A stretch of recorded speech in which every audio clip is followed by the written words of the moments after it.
What is prehistory? Pre means before. Hence, prehistory means before history. This period has got no written records.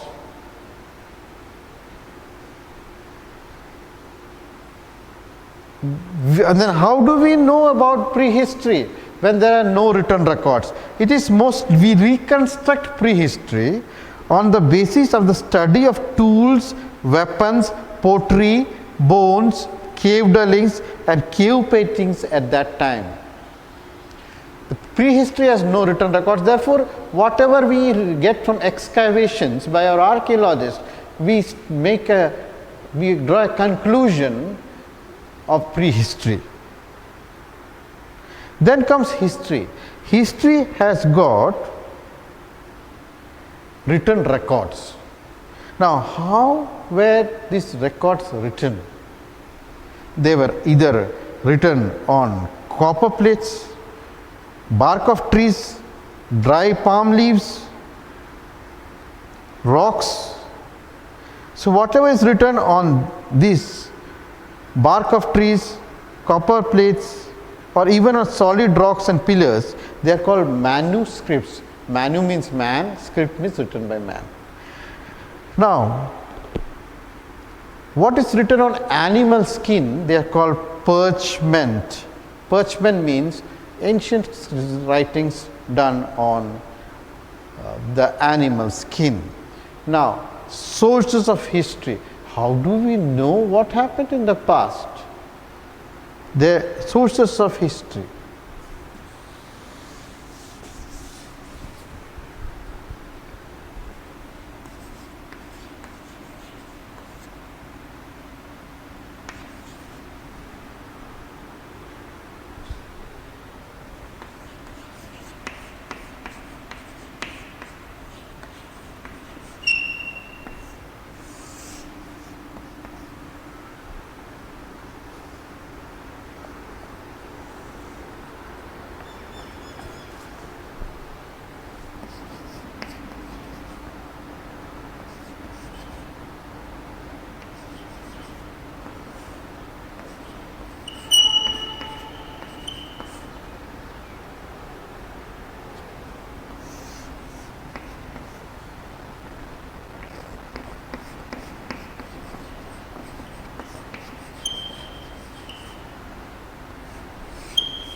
These are the sources of history.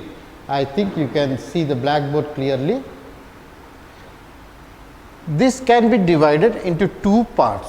One is archaeological and other is literature. In archaeological literature, now you see, class 6 students, you must know what is archaeology. While digging in Pakistan, a railway line has to be made. So, while they had to remove a hill, and when the hill was removed, they dig further, they found lot of materials there. There was a town there, a lot of bricks. They took out the bricks and started making their houses.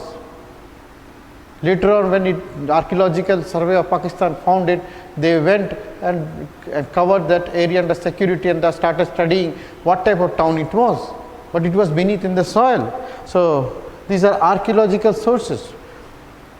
Then like pots, potteries. For example, earthquake comes and this classroom goes under soil. Now, the camera and me and the blackboard are all here. After say 5,000 years, somebody digs and find out this classroom. They will see my spectacles, they get my bones, they get the chalk, and they say, yeah, this was the classroom. This man had spectacles, he was studying. Maybe they'll get only the buckle of my belt. So the people, that means this was a teacher who used to wear a belt. This is archaeological digging. So first one, inscriptions. There are inscriptions written on several rocks. For example, the Allahabad pillars. Monuments in India, we find several monuments built. The Taj Mahal, it speaks about history. Again, the coins. Now come to the coins. We in your house, also even family and locality, you get ancient coins. These coins were either made of silver, maybe gold. Most of them were silver, but the era was mentioned, the age is mentioned there, and the king's name is there, the date is there. So we know that these coins were made by a particular king. Those days there were traders, and you know, some coins of Mohenjo-daro were found in Iraq. So we can assume that people of Mohenjo-daro traded with Iraq. Then comes literature. There are many literatures written in ancient time. There we have the epics, Mahabharata and Ramayana. The Ramayana written by Vedvyas and also by Kambam. The Tamil Ramayana was written by Kambam. These are religious literature which we get. The Bible, the Quran, literature. Then comes secular literature. Secular literature are those books which do not speak about the religion or God. For example, we got Kautilya's Arthashastra. Then Kalidas wrote several books, Abhijnana Shakuntalam. It tells us the story, the culture of the people.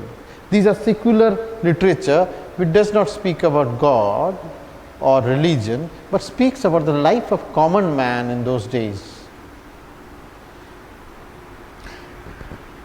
The writing which are normally engraved either on stone surface or metal or brick are called inscriptions. The study of inscription is called epigraphy. Now I would like to mention some of the religious literature.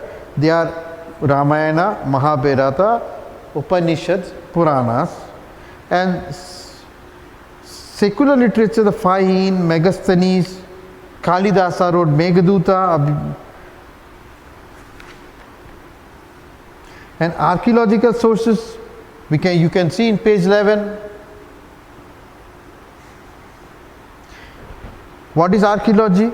Archaeology means the study of remains of the past. Archaeology sources are three kinds: inscriptions, monuments, and other objects like coins, weapons, and other artifacts. History of ancient India is based heavily on evidence supplied by archaeology. The word archaeology means the study of what is ancient. The remains of materials such as weapons, pottery, monuments, coins, etc. are discovered after digging or excavation. These material remains are also known as artifacts. The writings which are normally engraved either on stone surface or metal or brick are called inscriptions. The study of inscription is called epigraphy. They are found mainly on rocks, pillars, stone tablets, buildings, and metal plates. Like Ashoka's rock inscription throw light on his religious beliefs and administration.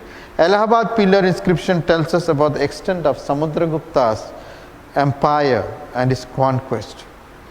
Now comes monuments. Old buildings which are important historically are called monuments. Caves, stupas, temples of great historical importance, stupas at Sanchi, cave at Ajanta and Ellora, temple at Mahabalipuram, the carvings on the panels of Qutub Minar tells us about the reign of Delhi sultans. Coins, the use of metal during the period and the economic condition of the people, the time to which actually belongs, which era the coin belongs. Trading relations between the countries can be made out from the coins. From the pictures of gods and goddesses engraved on the coin, we come to know about the religion of the ruler who issued these coins. Samudragupta's coins show the emperor playing veena, a musical instrument. The warrior character is also shown by the coins which depict the battle of axe and tiger. This clearly shows his multifaceted personality. These sources help historians to reconstruct the past. It is not that there are no missing links, but the search goes on to fit in the missing pieces and complete the picture.